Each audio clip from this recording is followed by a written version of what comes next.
color to paint a car is black. It's the worst.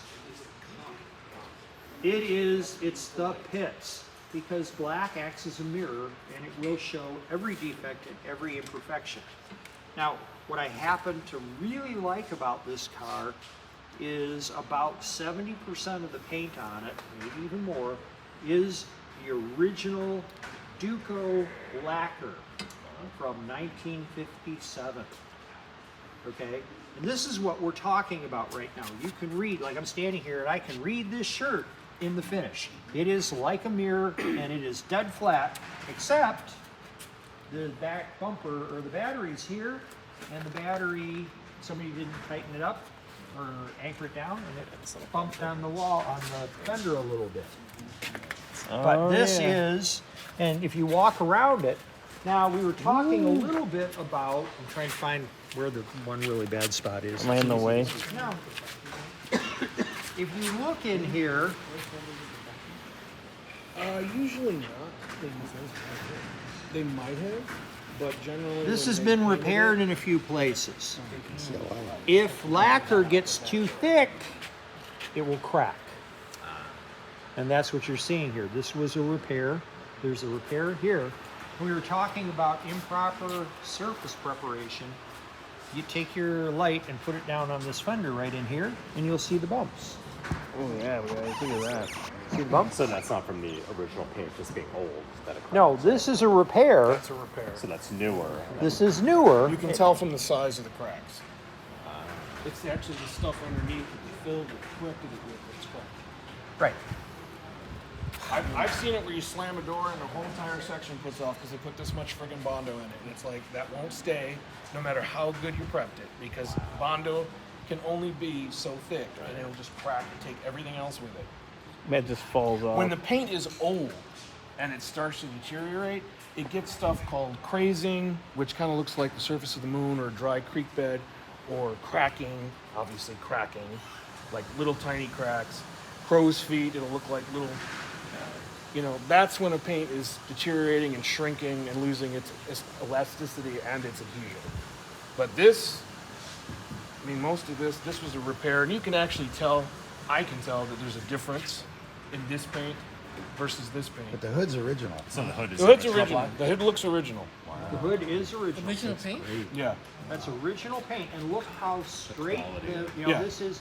And this is unusual for a production vehicle, but Yeah. this was a hand-built production vehicle.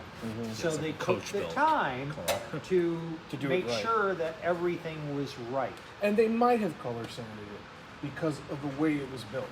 This Nowadays, is a no. and Nowadays, it's computer and it's put on like half a micron, and it's just get in, get out.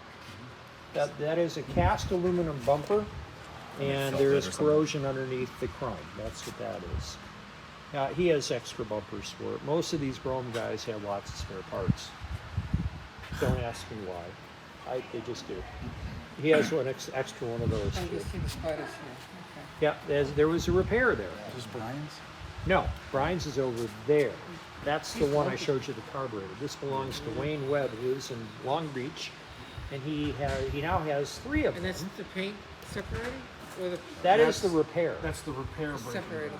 From Yes. the filler, right? They most likely They most likely scuffed the old paint and then put some kind of filler or something. I'll tell you over what, top if you of get it, hit by one of these, you're and gonna know it's it. losing its ability to stick. It weighs over 5,000 pounds. Those are solid, or not solid, but they are cast aluminum. Yeah. So when you're doing They're a big, repair, honking, you have hairy. to go This down to is- bare metal to put filler on. It's just, it's a different, you gotta That's realize what it's a we're doing with 66-year-old. We're also doing bare metal because when we start spraying different stuff on it, the newer stuff will tend to attack the older stuff and cause it to, the solvents in the new paint will actually attack and eat the old paint and cause it to bubble up. That's why, we're gonna have to wire wheel that. We're gonna have to make sure a lot of that paint is off. Unless it's got really good adhesion and it's not cracking or coming off, the new stuff will take it right off, and then we're gonna have to stop, let it dry, and sand it all off. And it makes a mess because it's gooey and sticky, and it clogs sandpaper instantly. It's a pain. I've been working on the Even when I was redoing cars and doing restorations, And I'm like, oh, you know, it looks really good. Sometimes I'd start spraying it, and then I'd go to the next section, and I'd come back, the whole entire thing looks like I sprayed lacquer thinner on it. And just, and I'm like, now I gotta stop, because it's gonna continuously do that. And you gotta take it all off. So what I did So it's back. is use some stainless steel. Prep work is the And number I did what one we've been doing. I thing started to out get a with nice hot- paint a job. low, If your prep work coarse sucks, grit, your paint job I sucks no matter sanded out how all good the you apply it. scratches. And Because then it's I got, kept going with especially finer something and like finer black. grits Black, until I got black to is the that. worst, white is the best. That's why they paint like trucks and everything white, because white covers everything. Because there's so much pigment in white, it is that hides so much stuff. Oh, that's why it's white. Ooh. Yeah. You know, like, I did some guy's Cadillac, not Cadillac, Lincoln. It was a 78 or 77 Lincoln. It was jade, it wasn't jade green, like Ford jade green. It was a forest green with a camel colored top. Never saw it. It was much darker than jade. And he's like, well, you know, it was misrepresented. He had me buff it and everything. And I told him, he was like, well, what's this? What they did was a scuff and shoot. They took this and they scuffed the paint so that new paint would stick to it. But since it was green, green doesn't cover for shit either, because it's a dark green. There's very little pigment in it. And what they did when they covered it is they didn't cover it enough. So he goes, well, what's this? And it looked like water spots and water stains in the paint. And I said, that's your old paint. And when they shot this new layer on it, they didn't shoot enough to cover the old stuff, so it was basically almost transparent. And that's like, I can't do anything with it because it's actually beneath the layer of paint. And then his trunk was base coat clear coat. The only thing on the entire car. And I'm like, you know, and base coat clear coat's a lot easier to work with than this kind of stuff. It's also very hard. This kind of stuff's impossible to get in California, basically.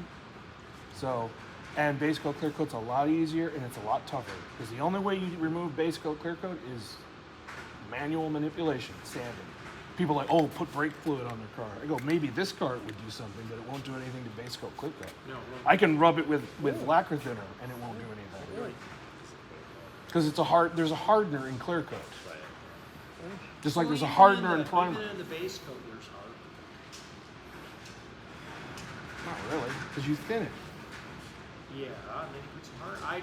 Right when I shot in the low buck truck, the base coat was that Alpine white or whatever they call it, refrigerator white. Yeah, but what was it, single stage or base coat clear coat? It's base coat clear coat. And there was hardener in it? What did you Yeah, use? a little Oh bit wait, of if you hardener, use shop a little line, bit of yeah. thinner, a little bit of It depends on the formula, yeah. Most of the time there's no hardener in it. No, watch this. This is can you even buy that? One of my favorite things about the You can get like, I bought. Because of the thinner you have to use, or is it? It's VOC, volatile organic compound.